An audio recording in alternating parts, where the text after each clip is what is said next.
දෛ අවසරයි ස්වාමීන් වහන්සේ බෑණිවරුනි ශ්‍රද්ධා බුද්ධ සම්පාදන පිංගන්ත අපි පුරුදු කර මේ සැලසුම් කරලා තියෙන විදිහට අපේ ප්‍රශ්න විචාරාත්මක වැඩපිළිවෙලට ආරම්භය ලබා දෙන්න බලාපොරොත්තු වෙන්නේ.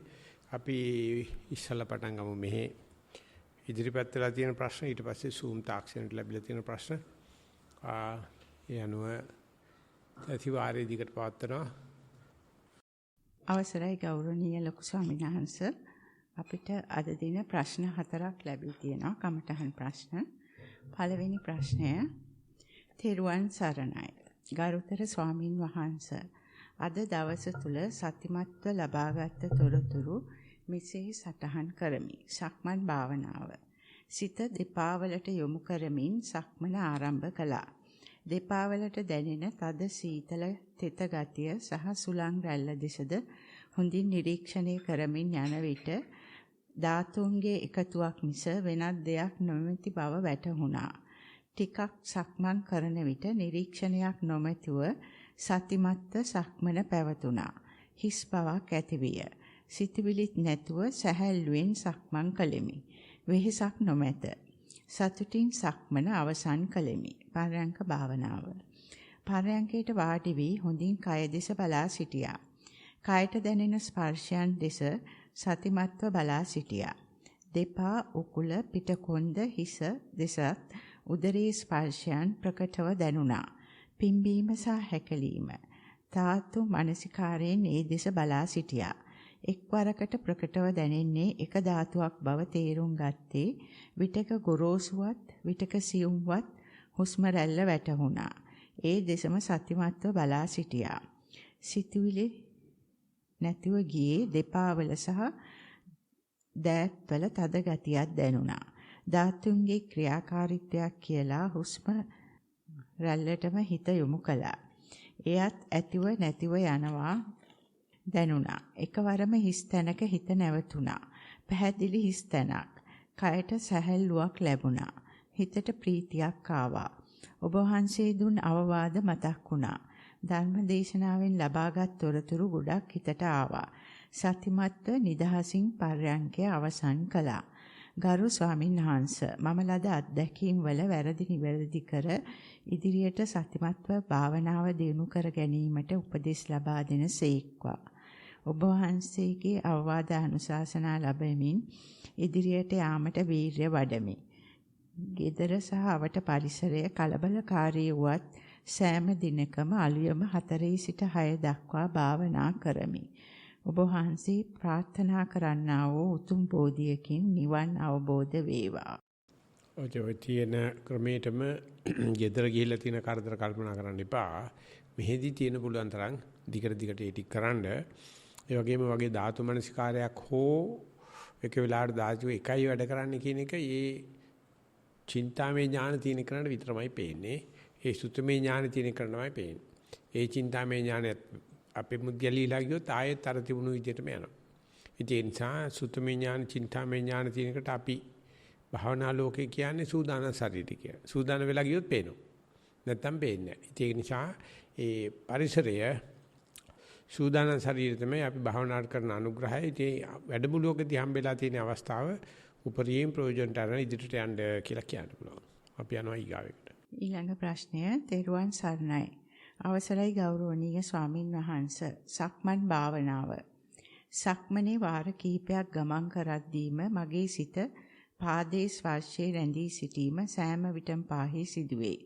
එසේ සෑහෙන වේලාවක් ගමන් කරද්දී වෙනත් ශබ්ද සිතුවිලි පැමිණියද සිත ඒවා ඇසුරට නොයයි. පාදයේ ස්පර්ශයට බැඳී බැසගෙන ඇති බව පෙනේ. පාදයන් සමග සිත නොනවතින ගමනක බව දැනේ. විඩාවක් නැත. ස්වයංක්‍රීයව ක්‍රියාවලියකි. පර්යංකයට යා යුතු බව සිතුනි. පර්යංක භාවනාව. වෙනදා නොමැත එකඟ බවකුත් සමග පර්යංකේ වාඩි වූ බවක් දැනුනි. සිත ආනාපානයේ වෙත තැබුවෙමි. ඒ විට සිත තදින් බැඳුනි. ආයාසයෙන් තොරව සැනසille සතුටින් හුස්මේ රැඳී සිටියෙමි. කුරුළු ගීත ඇසේ. සිත ඒ ඇසුරට නොයයි. මෙසේ ටික වේලාවක් ආනාපානයේ ඇසුරීම සිටියා. හදිසියෙම කයේ තනින් තන සියුම් වේදනා ඇතිවෙමින් පැමිණ කකුලේ දැඩි වේදනාවක් ඇතිවිය. සිත හුස්මෙන් වේදනාවට පැමිණියා. සිත වේදනාව දෙස හුස්ම දෙස බැලූ ලෙසටම බලා සිටියෙමි. ද්වේෂයක් නැත. දැඩි අදිෂ්ඨානයකින් වේදනාව නිම වෙන තුරුම බලා සිටියෙමි.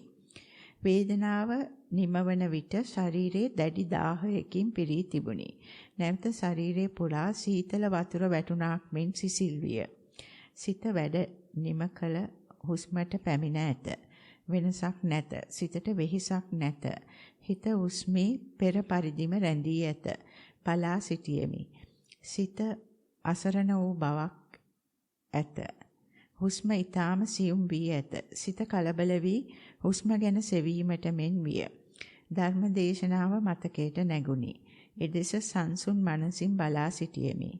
කාලය මැනිය නොහැකිය. පර්යංකයෙන් නැගී සිටි විට දැනුනේ සහනශීලී ගතියකි. සංසුන් ප්‍රීතිමත් ගතියක්. උපදෙස් පතමි. ගෞරවනීය ස්වාමින් වහන්සේට දීර්ඝායු වේවා නිවනින් සැනසේවා. එපමණයි සමයි. ඔය ටිකේ සංසුන් ගතියක් නම් Tamanට හිතෙනවා නම් ඒ සංසුන් ගතිය හොඳයි කියලා ඒක ලබා ගැනීම සඳහා ඒ කරපු විදිහම ඒ විදිහටම අනුග්‍රහ කරන එක තමයි කරන්න තියෙන්නේ. ඒ සංසුන් ගැනීම පිටත බාධාවක් කරදරයක් තියෙනවා විතරයි කමඨාන් සුද්ධ කරන්න ඕනේ. එහෙම නැත්නම් ওই විදිහටම දිගටම භාවනාවට අනුග්‍රහ කරන්න කියලා කියන්න පුළුවන්. අපි යනවා ඊගා ප්‍රශ්නයට. ඊළඟ ප්‍රශ්නය තෙරුවන් සරණයි ගෞරවනීය නාහිමියන් වහන්සේ. මා ආනාපාන සති භාවනාව වඩන කෙනෙක්මි. මෙම භාවනා වැඩමුළුවට පැමිණි පළමු දින රාත්‍රී මගේ සිත ආනාපානයේදී හොඳින් සතිමත් වී සමාධිගත වීම සිදුවිය. ඉන්පසු හැම දිනකම ආනාපානය පටන් ගන්නවත් සමගම ගතේ දැරිය නොහැකි තරම් වේදනා ඇතිවේ. මා එවිට වේදනා දෙන තැනට සිත තබා වේදනාව මෙනෙහි කරමි. මේට හේතුව සතර මහා ධාතුන්ගේ අඩු වැඩි වීම බව මෙනෙහි කරමි. එසේ සිටින විට ක්‍රමයෙන් වේදනාව තුනී වී ගොස් සැනසීමක් ඇතිවේ. මා නැවත ආනාපානයට සිත යොදන විට වෙනත් තැනකින් නැවත පෙර ලෙසටම වේදනාව පටන් ගනී. එය මා යට කරගෙන බුරුබුරා නගිනවාසේ දැනේ. මා එවිටත් පෙරසේම එතනට සිත තබමි. මෙලෙස මුළු කාලයම වේදනාව නිරීක්ෂණය කරමින් මේ ගත වූ දින කිහිපයම ගත කළෙමි. මා නිවසේදී භාවනා කරන විට මෙය මෙසේ සිදු නොවුනත් මීට පෙර අවස්ථා කිහිපයකදීම මෙසේ භාවනා වැඩ මුළුවලට සහභාගී වූ අවස්ථාවල මේ සිදුවීම මෙලෙසින්ම සිදු වුණි. මෙවැනි අවස්ථාන්වලදී මා කටයුතු කරන පිළිවෙල නිවැරදිදයි නොදැනෙමි. කරුණාවෙන් උපදෙස් පතමි.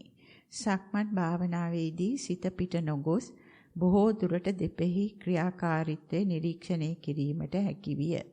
ඔබ වහන්සේට ප්‍රාර්ථනීය බෝධියකින් නිවනින් සැනසීමට ඉක්මනින් හැකි වේවායි පතමි. එපමණයි සර්. ඔය ඉස්සෙල්ලාකට කිව්වා වගේ මේ වැඩමුළු වලදී ලැබෙන මේ தত্ত্বය Tamanට තේරෙනවා නම් ආතතිය අධානයේ අඩුවීමක් කියලා ඒකම නැවත නැති කිරීම තමයි කරන්න තියෙන්නේ. බාධාවක් තියෙනවා නම් කරගෙන යන්න ප්‍රශ්නයක් තියෙනවා නම් විතරයි සාකච්ඡා කරන්න ඕනේ. ඔය තියෙන தত্ত্বය හොඳයි කියලා Tamanට හිතෙනවා නම් පහසුවක් නම් ආතතිය අඩු නම් මේකම නැවත නැවත කරන්න කියන එක තමයි ප්‍රශ්නේ උත්තරය වශයෙන් කියන්නේ. ඊළඟ ප්‍රශ්නය තෙරුවන් සරණයි පින්වත් ස්වාමින් වහන්සේ.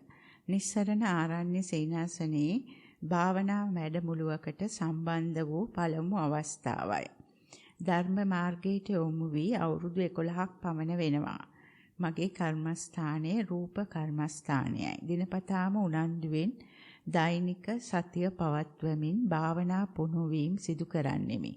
සක්මන් භාවනාව විනාඩි 30ක් පර්යංක භාවනාව පැයක් පමණද කරමි. මුල සිටම ධාතුව අවබෝධ කරගන්නට සක්මන් භාවනාවේදීද පර්යංක භාවනාවේදීද විහිසුනිමි. කෑම ගන්නා විට, ස්නානය කරන විට, උයන විට ආදී හැම විටම ධාතුන්ගේ ලක්ෂණ ප්‍රකටව දැනුනි. දැනට ටික කලක පටන් එලෙස වෙන වෙනම ධාතුව ප්‍රකට නොවේ. පෙර පැයක පමණ හොඳින් ධාතු විමසා අවබෝධ කරගත්තද එලෙස නැතිව බොඳ වී යයි. සියල්ල ඇති නැති ගාණය. භාවනාවේ වරදක් දැයි සිතා නැවත එකින් එක බලන්න පටන්ගත් විට ටිකක් දැනි එපා වෙන ස්වභාවයක් දැනුනි. හිත නිදහස් වන්නට දඟලන බවකි. හිස් බවකි. සියල්ල ධාතුණං කුමක් සොයන්නදයි දැනේ. ඊයේ ධර්ම දේශනාව මා සඳහාම කරන ලද්දක්යි සිතුනි. ඔබ වහන්සේගේ උපදෙස්ද බලාපොරොත්තු වෙමි. ඔබ වහන්සේටත් පෙර දින ධර්ම දේශනාව සිදු කරන ලද ස්වාමින් වහන්සේටත් මාගේ নমස්කාරය වේවා. ප්‍රාර්ථනීය බෝධියකින් අමා මහ නිවන් සම්පත්තිය සාක්ෂාත් කරත්වා. තෙරුවන් සරණයි. එපමණයි ස්වාමීනි. මේකේ අවස්ථාවේ ධාතු වෙන් කරලා බලන්න යනවා. සමුසේ පේනවා. එතකොට වෙහෙසක් දැනෙනවා. ඒක ආයෙ වෙන් කරන්න බලනවා කියන එක කරලා තියෙන නිසා සතිය වැඩිවීමට මොකද්ද අනුග්‍රහය කියලා හිතාගන්න. ධාතු මනසිකාරය නෙවෙයි භාවනාව කියන්නේ. ඒක නිකන් භාවනාවට උපක්‍රමයක්. කොයි එකේදීද සතිය දියුණු වෙන්නේ? කොයි එකේදීද අප්‍රමාදේ වැඩෙන්නේ කියලා බලලා ඒ හැම දෙයකම භාවනාවෙන් තමන් ඉදිරියට යන්න දෙන්න. මේ තමන් භාවනාවට ඉස්සරහින් යන්න එපා.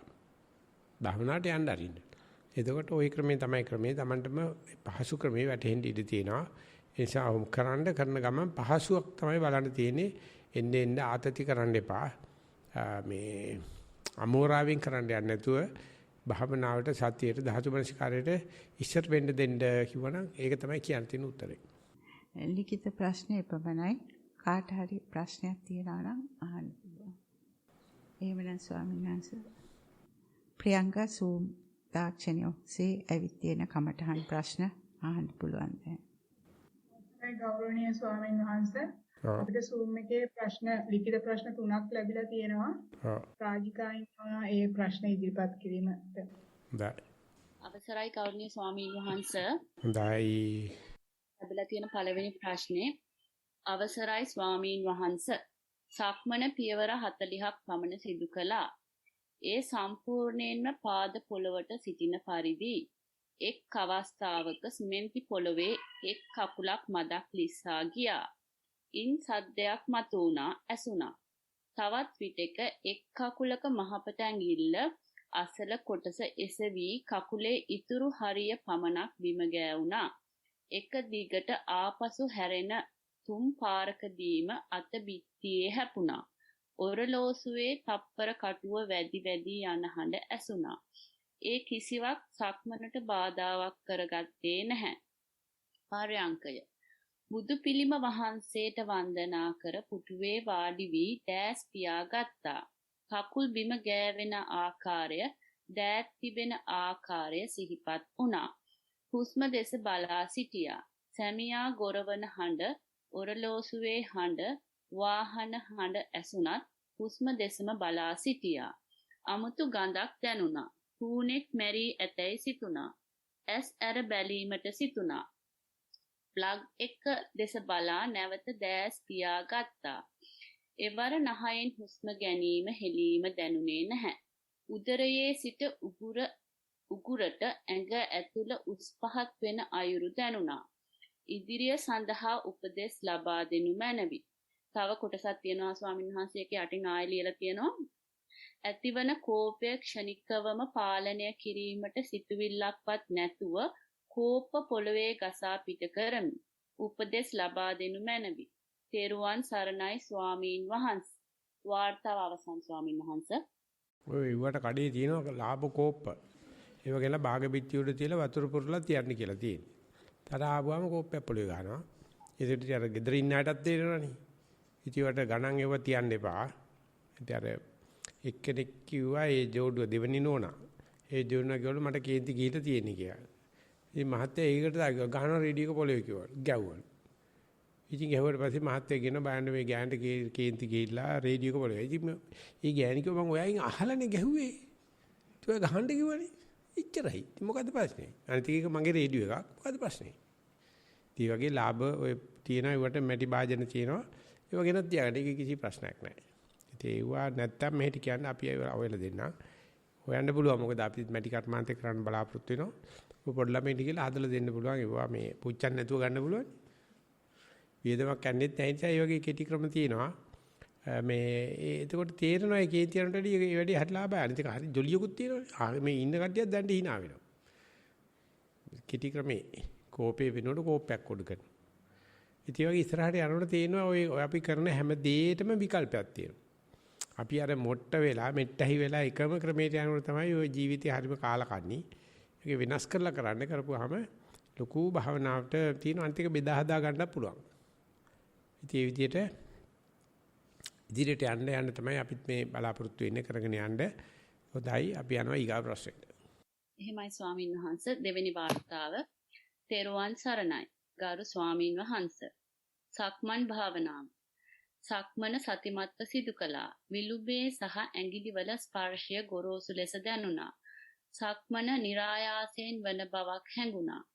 තිබූ දැනීම් ක්‍රමයෙන් සියුම් වන බවක් පැතිරී යන ස්වභාවයක්ද දැනුණා. කකුලේ මෙන්ම කන්වල බරගතියක් දැනුණා. එක් පාදයක උණුසුමක් දැනුණු අතර අනෙක් පාදයේ දන හිසට ආසන්න කොටසෙහි සියුම් ගැස්මක් දැනුණා. සිතුවිලි ඊතා අඩුයි. පැමිණ ගියා. පර්යංක භාවනාව පූර්ව කෘත්‍ය කිරීමෙන් අනතුරුව කයට සිත තබා නිදහසේ සිටියා. ඊතා ඈතින් මෙන් සියුම්ව කයෙහි චලනයක් දුටු අතර එය උදරයේද පපු ප්‍රදේශයේදයි අපැහැදිලි. එය දෙස බලා සිටීමේදී ප්‍රකට වන බවක් දුටුවා. නාසිකාග්‍රය තෙක්ම පැතිරුණා. විටින් විට වේගවත් සෙමෙන් දිග කෙටි ලෙස දැනුණා. මූලික කමඨහනේම සිත තබා සිටියා. විටක කිසිදු චලනයක් නොමැති ඊතා පැහැදිලි ස්වභාවයක් අද්දුටුවා. සිතුවිලි ඊතාමත් අඩුයි. සාමාන්‍ය ජීවිතය කයෙහි දැඩි ලෙස වේදනාවන් දැනෙන අතර අපහසුවෙන් උවද සක්මන් භාවනාව සහ පරයන්ක භාවනාව ආරම්භීමෙන් පසු කය සැහැල්ලුයි. නමුත් ඉතිරි කාලයේදීද භාවනාවෙන් සිටින නමුත් කයෙහි දැනෙන දැඩි වේදනාව කමඨහන් කර සතියෙන්ම සිටීමට උත්සාහ කරනවා. ගරු ස්වාමීන් වහන්සේ මෙයට සුදුසු උපදේශක් දෙන මෙන් ඉල්ලමි. තෙරුවන් සරණයි. වාර්තාව අවසන් ස්වාමීන් වහන්සේ.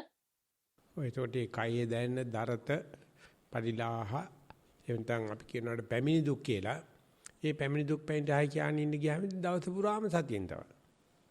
එන කරදරයක් දුකක් දරතයක් පරිලාහයක් ඔගේ লীලා තියෙන විදිහට කමටහනක් කරගන්න. ඉතින් එතකොට අපිට භාවනා මධ්‍යස්ථානට යනවා කමටහන් ගන්නවා. ගුරුවරයෙක් අවශ්‍ය කරන වෙන්නේ නැහැ. එන ඕනෙම අත්විඳීමක් අත්දැකීමක් කමටහනක් කරගෙන ඉඳ ගියාම තමයි තේරෙන්න පටන් අර ගන්නවා හිත එතකොට අනවශ්‍ය මේ අනුන්ගේ දුක් ගන්න යන්නෙත් නැහැ. තමන්ගේ කමටහන හැම වෙලාවෙම ළඟ තියෙනවා.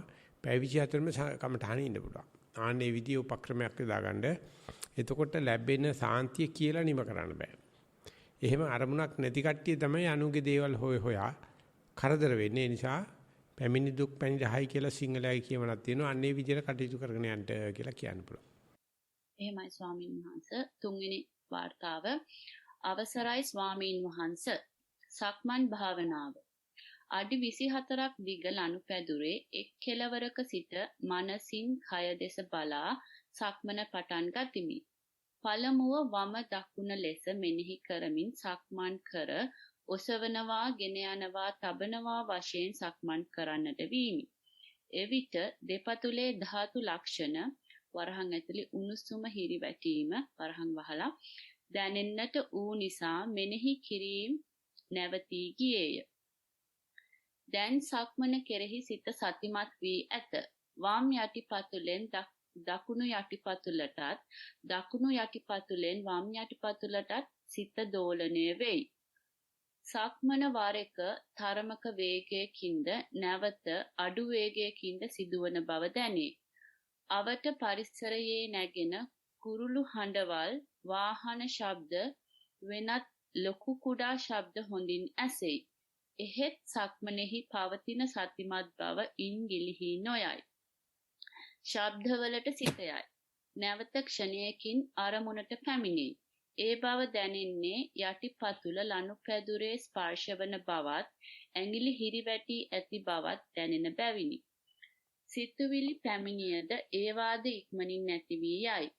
ඒවා මගේ කරගෙන විමසා සිටින්නටද උවමනාවක් නැත. මෙසේ සක්මන් කර ලනුපැදුරේ එක කෙළවරක නතර වූ විට දිග සුසුමක් පිට වී ගියේය. දෙපතුලේ සිට ඉහළට විදුලි ධාරාවක් ඇදී එන්නාක් මෙන් විය. සතිමත්ව ආපසු හැරුණු කය නැවත සක්මන ආරම්භ කළේය. සක්මන નિરાයාසයෙන් සිදුවන බව දැනුනි. සක්මන කරන හෝ කරවන කෙනෙකු නොමැති බව දැනුනි.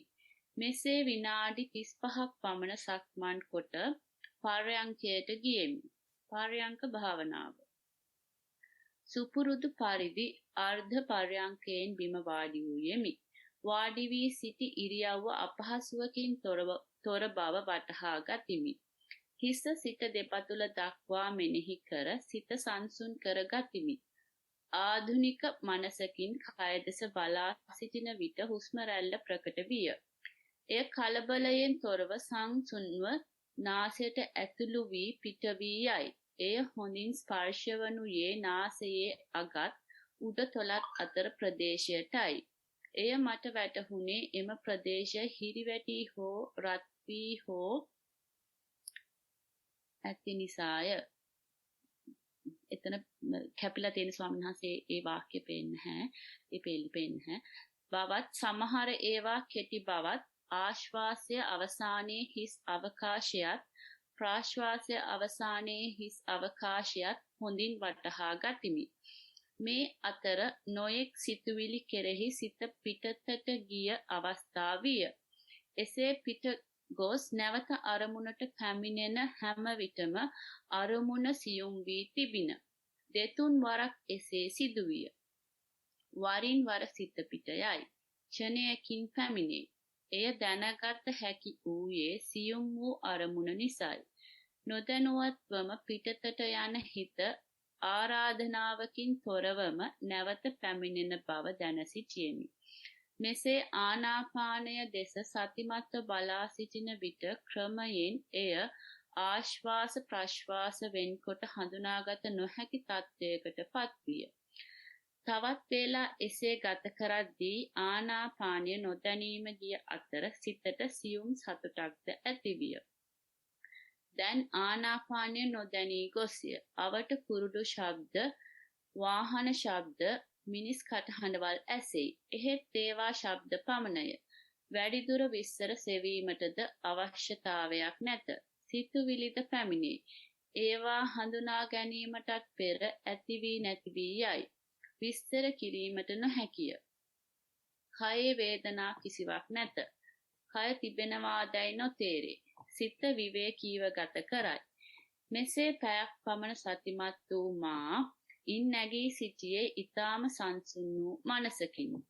දවසේ අනෙකුත් වැඩ කටයුතුද සතිමත්ව කිරීමට උත්සාහ දරමි.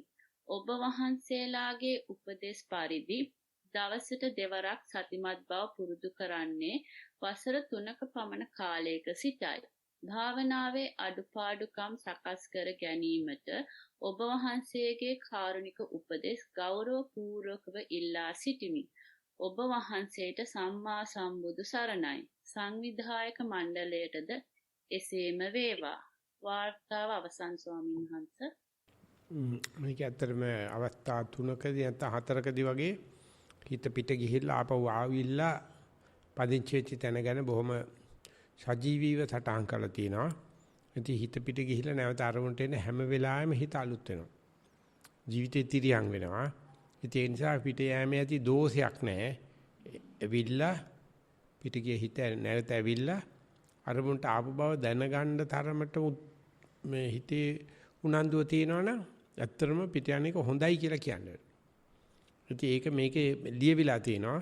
ඒ නිසා ඉස්සර කනකාටු වෙන දේ හිත පිට ගිහිල්ලා නන්නත්තර වෙනවා කියන දේ අද Tamanට මේ හිතේ තියෙන කීකරුකමක් එහෙම නැත්නම් ප්‍රයත්නයකින් තොරව නැවත Tamanගේ අරමුණට ගෙන්න ගන්න පුළුවන් හැකියාවක් තේරෙනවා.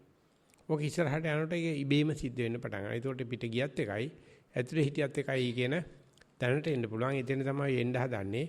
ඉතින් ඒ නිසා මේ හිත කරදර ගන්න නැති මේ හිත ගැන අවදි මනසකින් භාවනා කරගෙන යන්න කියලා කියන්න පුළුවන්. එහෙමයි ස්වාමින් වහන්සේ අපිට තව වාර්තාවක් මේ දැන් ලැබුණා ඒකත් ඉදිරිපත් කරන්න අවසරයිද? හොඳයි. එහෙමයි ස්වාමින් වහන්සේ.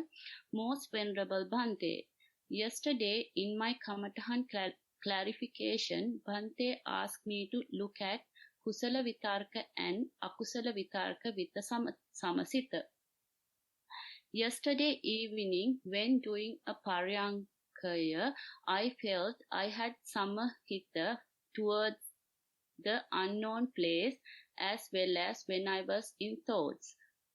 In earlier sittings, I used to like this experience, and whenever I come out of it, I come out with a jerk. But now the first 30 minutes, I know I am alive and not sleeping, but I have no words to explain the experience, and I don't jerk like earlier. Just come back to a thought. Please advise me, Bhante. May Bhante and organizers attain Nibbana in this life itself. End of the report, Bhante. So if you feel the art, if you know the art, please continue the same, and then ultimately the differences will be less and less, but the things are there. That means the boundaries disappears, cognition and recognition will be disappearing, so you will feel release. That is what we call emancipation. So it is in the process now, in the progress now. Continue the same, and it will happen both in sitting and walking. Not only that, even in day-to-day activities also you can see. Not only that, even your friends and your family members can see it. So look at it, observe it, continue the same with vigilance. That is my advice. එහෙමයි ස්වාමින් වහන්සේ මට වාචික ප්‍රශ්නයක් ඉදිරිපත් කරන්න අවසරයිද ස්වාමින් වහන්සේ? එක ප්‍රශ්නයක්. එහෙමයි ස්වාමින් වහන්සේ මේ ඔය දැන් කියපු ප්‍රශ්නය ගැනම තමයි ස්වාමින් වහන්සේ ඊයේ ඒ කමඨාන් පිළිසිදු කිරීමේ වාරයේදී ඔබ වහන්සේ ඒ ගැටලුවට පිළිතුරු දුන්නා. අකුසල විතර්කයක් ඇති වෙන අවස්ථාවේදීම ඒ බව දැන ගැනීම කුසල විතර්කයක් වෙනවා කියලා. කුසල විතර්කය කියන්නේ කුසලයක්. කුසලයක් වෙනවා කියලා සමාන සංස් කුසලයක් වෙනවා කියලා. එතකොට ඇත්තටම මට තියෙන ප්‍රශ්නේ දැන් මට තේරිච්ච විදිහට මම වැරදිනවා ඔබ වහන්සේ නිවැරදි කරන් මට තේරුණේ දැන් අපි මොනවා හරි දෙයක් කරනකොට අපිට දැනෙන මනාප අමනාප දකින්නවනේ. එතකොට ඔය අමනාපයක් දකින්නවා කියන්නේ අමනාපය කියන්නේ ද්වේෂයක ස්වභාවය එක ස්වභාවයක් නේ. එතකොට ඒ අමනාපය දැකීම අපි අකුසල විතර්කයක්ද ස්වාමීන් වහන්සේ?